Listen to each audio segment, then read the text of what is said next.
Okey, Assalamualaikum warahmatullahi wabarakatuh dan selamat sejahtera kepada semua murid-murid cikgu ya. Cikgu harap kamu semua sihat dan bersedia untuk belajar subjek apa? Subjek Bahasa Melayu ya. Jom belajar bersama cikgu Nizam. Alright, jom kita teruskan. Jangan buang masa. Okey, sebelum kita mulakan, cikgu akan perkenalkan objektif dan kriteria kejayaan yang ingin kita capai pada hari ini. Macam biasa, setiap kali sesi pembelajaran, cikgu kena beritahu benda ni, apa yang kita nak capai ya. Okey, baik, objektif kita pada hari ini supaya semua murid mengenal pasti karangan berformat. Sebelum ni kita selalu buat karangan tidak berformat. Tapi hari ini kita akan cuba untuk mengenal pasti karangan berformat.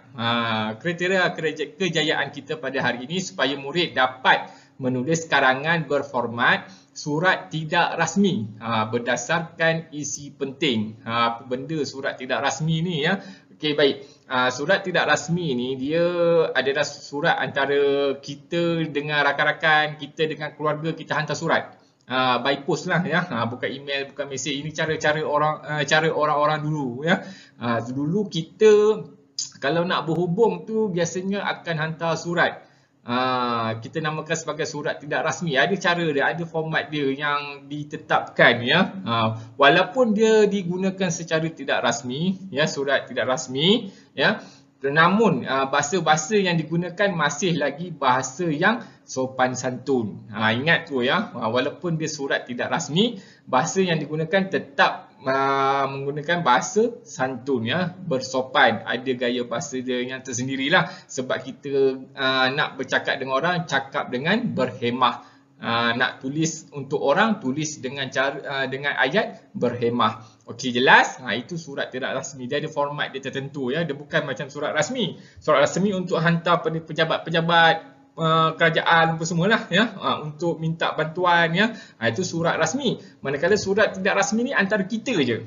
Antara kita. Okey, jelas? Alright, jom kita teruskan. Okey, baik. Format surat tidak rasmi ya. Seperti yang kamu perhatikan dekat sini ya. Dia yang pertama mesti ada alamat. Sebenarnya dekat atas alamat ni ada nama kamu. Nama kamu, nama orang yang hantar surat tu. Kalau Ali hantar surat, nama Ali lah kat sini. Kalau kamu ya, contohnya Nizam nama cikgu lah, Nizam. Izzaharul Nizam bin Muhammad Arif. Maka cikgu akan tulis kat sini Izzaharul Nizam bin Muhammad Arif. Kemudian alamat tempat tinggal cikgu sekarang tu. Alamat tempat tinggal cikgu semasa cikgu hantar surat tu lah ya. Kemudian selang satu baris mesti letak tarikh. Tarikh surat itu ditulis. Tarikh surat itu ditulis. Okey, baik. Kemudian selang satu baris, nampak, ingat ya, nama, alamat, kemudian selang satu baris tarikh ya. Tarikh surat itu ditulis. Kemudian selang satu baris, nombor 3 ni pendahuluan ataupun kata menghadap. Okey, baik.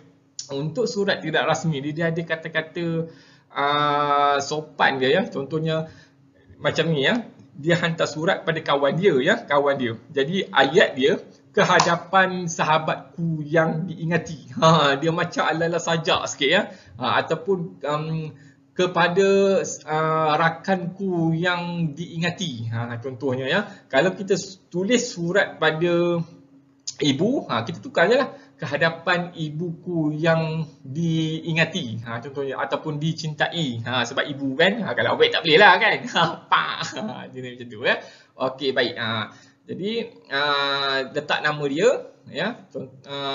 Kemudian kita sambung, semoga sentiasa berada dalam keadaan sihat wal afiat. Untuk kata menghadap ni dia kena ada bahasa yang sopan. Yang kedua sekali dia ada doa dia. Semoga kamu berada, semoga ibu berada dalam keadaan sihat dan ceria selalu. Contohnya kan, bahasa yang sopan ya. Okey, baik. Itu bagi pendahuluan ya, kata menghadap. Kemudian selang satu baris dia tulis apa tu? Kata panggilan.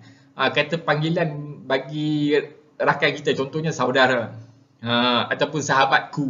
Ataupun kalau hantar surat tu pada ibu, ibuku. Kalau hantar surat tu kepada ayah, ayahku. Kalau hantar surat tu kepada nenek, nenekku. Faham tak? Nenek.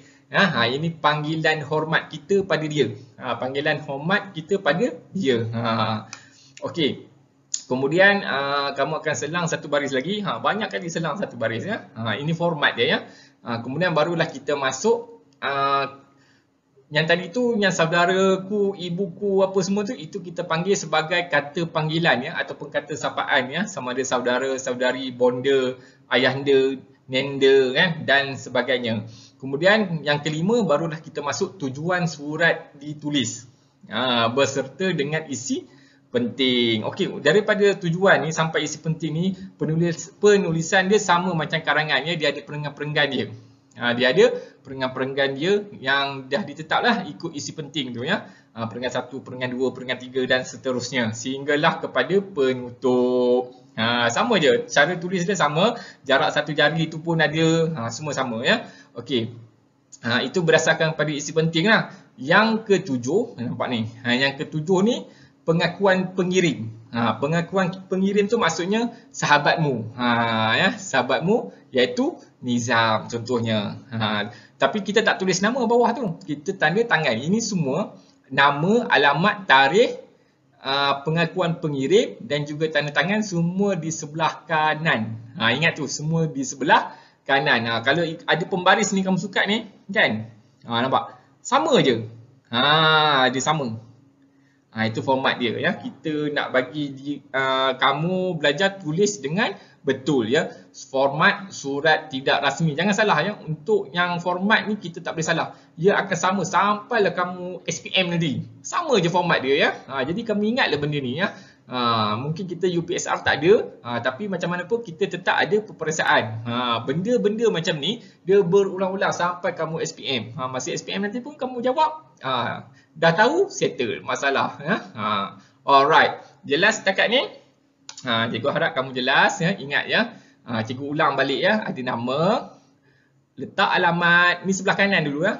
Kemudian selang satu baris tarikh, selang satu baris pendahuluan iaitu kata menghadap ya, ke hadapan sahabatku yang diingati, ke hadapan ibuku yang diingati, ke hadapan ayahanda yang diingati ya. Semoga berada dalam keadaan sihat. Itu untuk kata menghadap. Kemudian kata panggilan ataupun kata sapaan sama ada saudara, saudari, bonda, nenda ya, ayahanda, ataupun kamu hantar surat pada adik-adik lah ya. Letak adik kat sini. Okay, kemudian selang satu baris baru masuk tujuan surat itu ditulis beserta dengan isi penting. Sama je, jarak satu jari apa semua ikut perenggan dia ya, ikut isi penting. Okey, kemudian sampailah kepada penutup. Last kali ni format dia yang perlu kamu ingat adalah pengakuan pengirim. Maksudnya kalau kamu sebagai anak kirim pada ibu, maka kat sini anakmu. Ataupun kamu sebagai cucu hantar surat kepada nenek, maka dekat sini letak cucumu. Okey, boleh faham tak? Jelas ya? Okey, lepas kamu tulis pengakuan pengirim ni, bawah dia tu tanda tangan. Kau tonteng lah kan. Jadi tanda tangan kau kan. Jangan rupa kambing dah. Alright ya. Jelas setakat ni ya. Senang, simple saja. Jom kita tengok macam mana rupa bentuknya bila kita dah siap tulis karangan surat tidak rasmi ni ya. Macam ni rupa bentuk karangan surat tidak rasmi kita ya.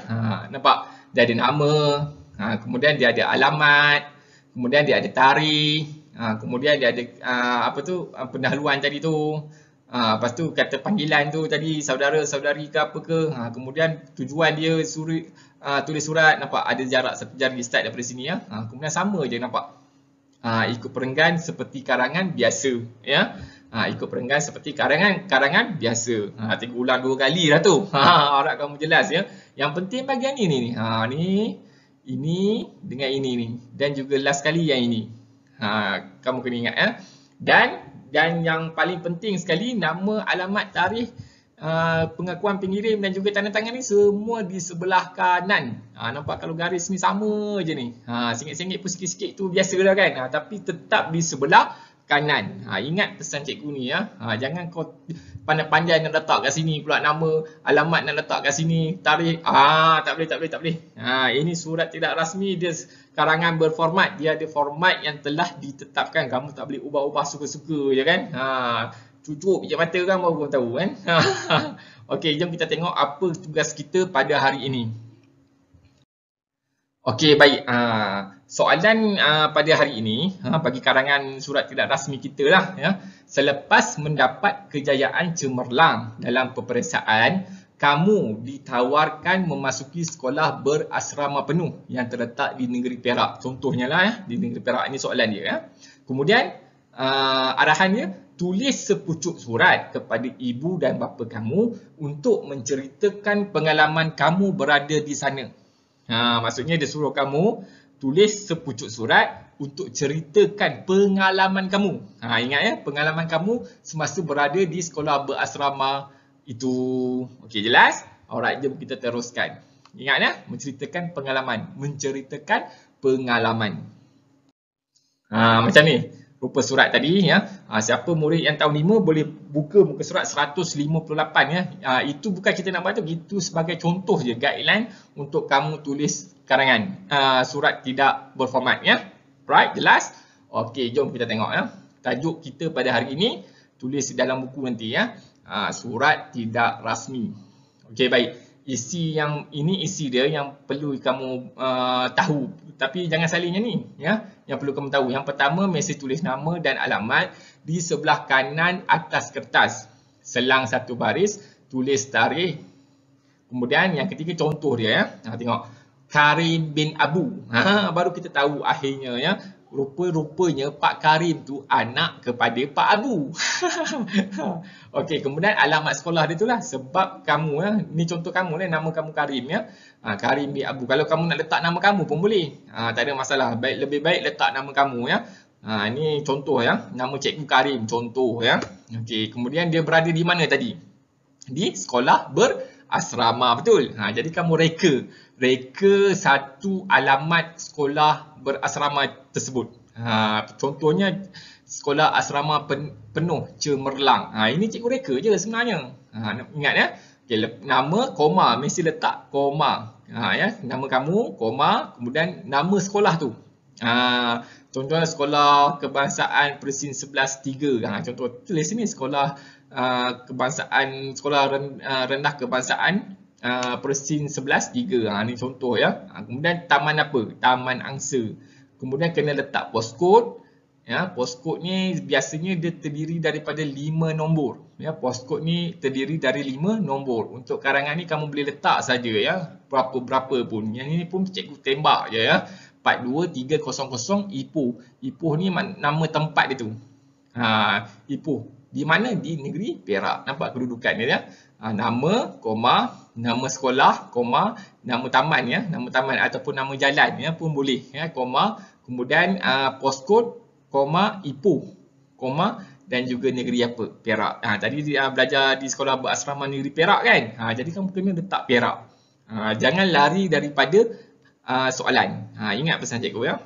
Kemudian selang satu baris, nampak selang satu baris, baru tulis tarikh ya, 17 Julai 2021. Ini semua ni di sebelah kanan atas. Nampak ni? Di sebelah kanan atas. Tu sebab cikgu ambil gambar ni untuk guideline kamu, contoh ya. Contoh. Ingat tu ya. Benda-benda semua di sebelah kanan atas. Alright, jom kita teruskan. Ni kamu letak nama kamu nanti ya. Jangan letak Karim bin Abu. Ni contoh je. Kamu letaklah nama kamu ya. Nama sekolah ni kamu nak buat sekolah lain pun boleh ya. Jadi sekolah asrama penuh ya. Alamat tetap di Perak sebab soalan dia di Perak. Yang tu tak boleh lari ya. Yang tu tak boleh lari. Kemudian tarikh. Tarikh ni letaklah bila-bila pun. Ya. Cikgu letak tarikh 17 Julai 2021. Okey, jom kita tengok pendahuluan dia. Kata-kata aluan dia lah ya. Okey, macam contoh yang dia bagi ni contoh ya, jangan tiru ni ya. Menemui sahabatku, saudara Afifi yang kini berada di Johor Bahru. Saya berharap semoga saudara dan keluarga dalam keadaan sihat sejahtera. Ini dia hantar pada kawan dia. Yang kita pula hantar pada mak ayah. Jadi menemui ini betul, kita tulis salin juga. Ya. Nampak isi penting dia, berdoa kesihatan ibu, ayah dan adik beradik, nyatakan keadaan diri kamu. Cikgu buat ya, bina ayat cikgu, menemui ayah, ibu dan adik beradikku yang berada di Putrajaya. Ini contohnya ya. Saya berharap semoga kalian dalam keadaan sihat sejahtera. Nampak? Cikgu mendoakan semula kepada ibu dan ayah. Cikgu lah ya. Macam tu juga dengan kamu doakan pada ibu dan ayah kamu ya. Okey, jelas? Yang ni kamu boleh salin ya. Salin tadi nama, alamat dan juga tarikh kamu salin ya di bahagian kanan sebelah atas. Kemudian untuk yang seterusnya kamu salin di bawah dia tu ya. Selang satu baris, salin yang ni. Kemudian selang satu baris panggilan itu. Kita hantar pada siapa tadi? Pada ayah dan ibu. Jadi kat sini tulislah ayah dan ibu. Huruf besar, ibu tu huruf kecil. Biasalah ya, sebab kata nama am. Ayah dan ibu, tak ada koma. Sebab apa?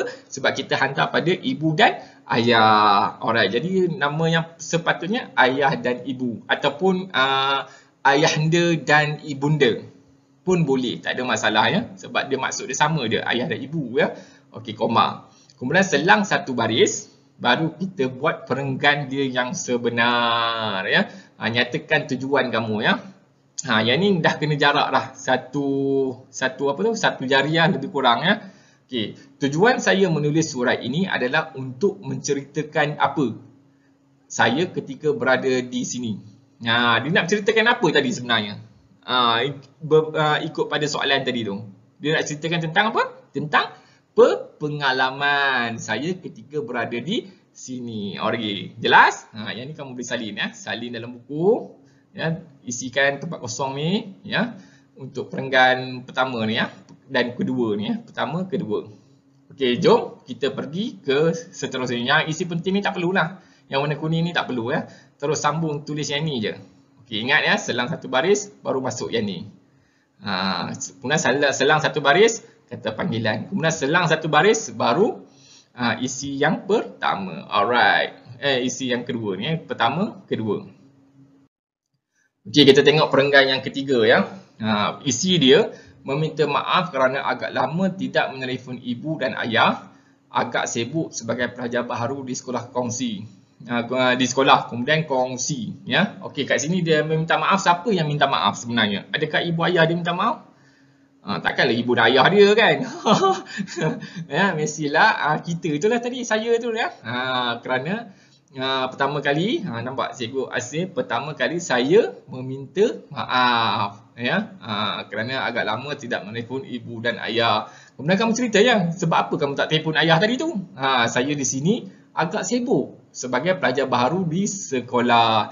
Namun saya teringin, hendak apa kamu rasa? Hendak kongsi ke? Hendak berkongsi ke? Hendak terkongsi? Mana satu jawapan dia? Ya, pengalaman saya ini dengan kalian. Okey, baik. Kamu terus salin yang ini. Dan isikan tempat kosong dalam buku tulis kamu. Alright? Okey, jom kita pergi ke seterusnya. Okey, baik. Perenggan yang keempat ya. Isi dia memulakan minggu orientasi selama seminggu, menyertai banyak aktiviti yang diadakan sempena minggu orientasi, memperkenalkan diri, permainan dan soal jawab ya. Okey, ini macam ni perenggannya ya. Ini cadangan cikgu ya. Jom kita tengok. Saya sangat seronok kerana inilah kali pertama kamu nak cerita pengalaman kan. Nak cerita pengalaman pada ibu dan ayah. Kamu mulakan dengan ayat begini ya. Saya sangat seronok kerana inilah pertama kali saya menjalani kehidupan di sini ya. Pihak sekolah apa dia? Memulakan minggu orientasi selama seminggu. Ya, saya. Siapa yang menyertai banyak aktiviti ni? Siapa? Saya tadilah ya. Jadi kamu letaklah. Saya menyertai banyak aktiviti yang diadakan sempena minggu orientasi. Ini ya. Kemudian kamu beritahulah apa benda aktiviti-aktiviti dia tu. Letaklah antara ya. Antara aktivitinya ini ialah apa dia? Memperkenalkan diri, permainan dan bersoal jawab ke ataupun tersoal jawab ke ataupun soal jawab saja. Kamu pilih apa jawapan dia ya, antara guru dan murid. Okey, jom kita tengok perenggan yang seterusnya. Okey, baik. Perenggan yang kelima, ya, isi penting dia mempunyai hubungan baik dengan pelajar senior, tidak seperti yang digambarkan oleh sesetengah pihak. Guru juga baik, berkenalan ramai kawan baharu, ya. Okey, baik. Mempunyai hubungan baik dengan pelajar senior ni siapa kamu rasa? Mestilah saya tadi kan. Tidak seperti yang digambarkan oleh setengah pihak. Maksudnya sebelum ni orang banyak cerita sekolah asrama ni kena bully lah apa. Tapi dia pelik, ya. Di suasana tu lain dengan sekolah asrama dia tu, ya. Tidak seperti yang digambarkan oleh setengah pihak, ya. Kemudian guru juga baik. Dia beritahu pada mak dia, ayah dia bahawa guru kat situ semua baik-baik. Kemudian di situ juga berkenalan dengan ramai kawan baharu. Siapa yang berkenalan tu? Saya tadi, ya. Saya juga dapat berkenalan dengan ramai kawan baharu. Okey, jom kita tengok contoh yang dah cikgu bagi, cikgu cadangkan. Kamu beritahulah kat dia untuk pada ibu ayah kamu tu. Untuk pengetahuan ibu dan ayah, saya apa? Saya mempunyai hubungan baik, ya, dengan pelajar senior. Jadi kamu ceritalah, dia kata tidak seperti digambarkan. Itu dekat mana? Dekat sekolah itu lah. Jadi kamu letakkan keadaan di sini tidak seperti yang digambarkan oleh setengah pihak bahawa pelajar senior suka membuli. Betul tak kan? Sekolah asrama dulu kita selalu dengar sekolah asrama mesti ada kes buli, tapi dekat situ tak ada. Ya, mereka semua peramah. Kamu ceritalah sebab apa? Kalau tak buli apa dia?